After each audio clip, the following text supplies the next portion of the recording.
All right, let me ask you something. What generation was told every Saturday at exactly noon that cartoons were over? Get out. And that was it. No iPad, no PlayStation, no one more episode. Please, please, please. And no supervised activity schedule. Just outside for 6 hours minimum. This is All Things Gen X, and I am the Dadbod Veteran, and I am Gen X. I follow you so far.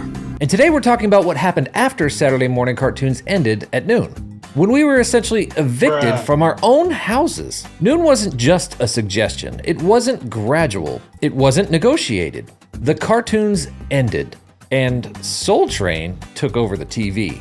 Soul Train, the hippest trip in America.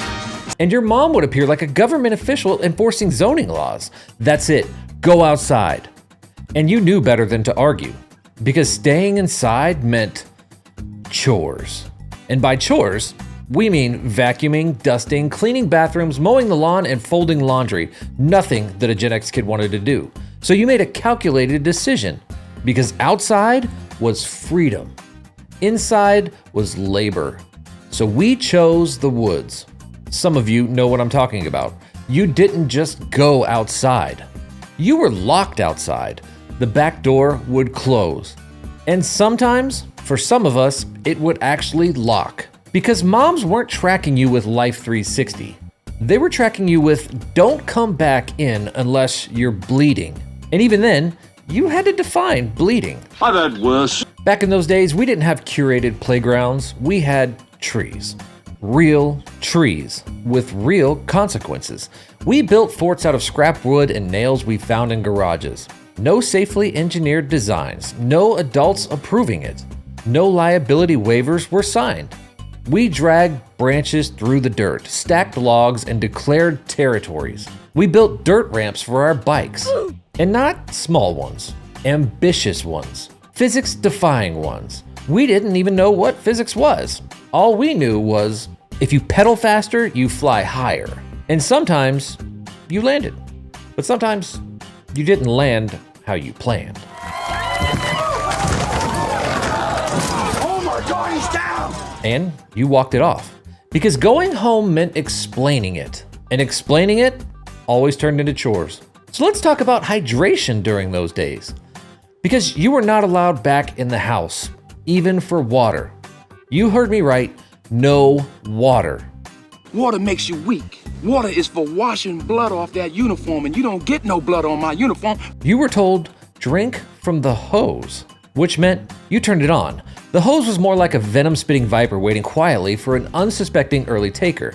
If you were parched beyond repair, you would risk it, but most of the time, you would get bit. That hose was sitting in the 100-degree-plus sun, so the first sip was scalding at best. Older kids knew this and let the younger kids go first, half hazing, half lesson on patience. After the water cooled, you drank from it like it was a mountain spring. No filter, no stainless steel tumbler, just hose. And somehow, we survived. Nice job, Chris. You got my shirt wet. We didn't question it. We didn't ask about microplastics. We didn't even check the source. We just drank. Because thirst beat inconvenience, and no one wanted to go back in the house. Because you learned early, the closer you were to the house, the higher the probability of being assigned a task by your mom or dad. So you stayed away, strategically. If you rode your bike past the house, you didn't slow down. You didn't wave. You sped by like a fleeing bank robber. Because proximity and awareness of your presence triggered productivity, and you were not volunteering. And when we traveled in packs. The mode of transportation, our trusty two-wheeled steed. Normally 5 to 8 kids, different ages. When we got somewhere, our bikes piled together to identify that we were in that area, and everybody knew whose bike belonged to who. There was no adult supervision, because the older kids kept the younger ones alive. That was the hierarchy. We learned negotiation, conflict resolution, how to fall without crying, and how to lose without quitting. You learned social dynamics without hashtags, and if someone got hurt, you debated whether it was hurt or injured, because hurt meant you kept going, injured required adult intervention, and that meant a lot of explaining. I'm done explaining myself. and being dragged back in the house.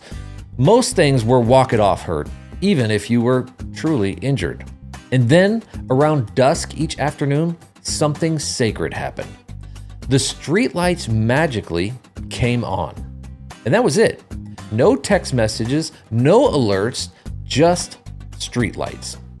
That soft glow meant you had 90 seconds to appear at home, or consequences occurred. Nobody questioned this, because the streetlights were the law for everyone. It was understood across the entire neighborhood. You saw kids scattered, bikes racing, shoes kicking up gravel. Because if you were late, you didn't get grounded from screens. You got grounded from the outside, which was your entire economy of life. A fate much worse than death for us. Some of us didn't rely solely on the streetlights, though. You had a father or a mother like mine who could whistle. And I don't mean softly whistle. I mean a neighborhood-wide, eardrum-piercing summoning device. It was a unique tone and pitch that was as much yours as your fingerprint. So unique that even your friends knew it was a summons for you.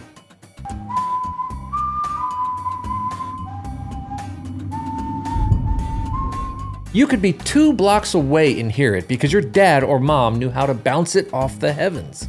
That whistle would cut through trees, through conversations, and through your childhood freedom. And the second you heard it, you raced home as fast as you could. Immediately. There was no hold on. There was no one more jump. You just went. Because that whistle meant business.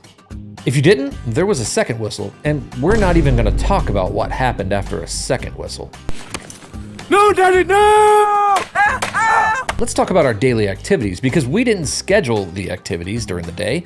We invented them. We played tag with expanded borders, capture the flag across actual streets, hide and seek that involved woods, sheds, and mild trespassing, wiffle ball with rules made up mid-game, and tag football in the streets with tackle football in people's yards. We built bike jumps. We dug holes. We found frogs. Frog baseball! We threw rocks at nothing in particular. We would even go so far as to just sit on the curb and talk. And yes, we were bored sometimes, but that boredom created creativity. We learned to fill the time with activities created with our own imaginations. And sometimes you got scraped, you got bruised, you got stung, you sometimes bled. And you assessed it and you decided, is this worth chores?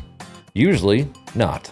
So you wiped it off and continued on with your day. 'Tis but a scratch. A scratch? Your arm's off. No, it isn't. Because going back to the house was never an option. All right, let's take a break to plug our awesome sponsor for this video. This episode is sponsored by Gen X Outdoor Survival Systems. And no, this is not a real sponsor. But if it were, it would specialize in garden hose hydration upgrades, dirt ramp engineering kits, fort building starter bundles, and how to avoid being assigned chores field manual. They'd sell the Streetlight Timer Watch, the Neighborhood Whistle Recognition app, and the limited edition Walk It Off First Aid Kit.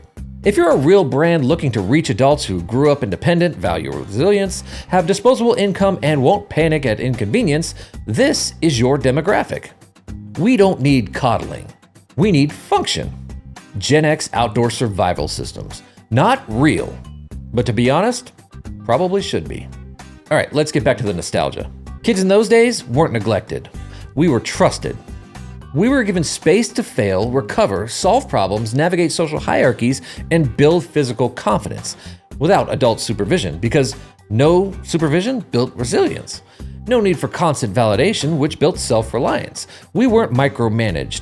We were released. Today, kids have tracking apps, hydration reminders, scheduled activities, and protective padding on everything. Listen, I'm not saying one is better. I'm just saying that one created a generation that can adapt. Because when cartoons ended, we didn't collapse. We pivoted. If this episode brought back a memory, subscribe and hit the notification bell to get the next episode. Because this is what we do here. We break down the unspoken rules of Gen X childhood and document it so it doesn't get lost.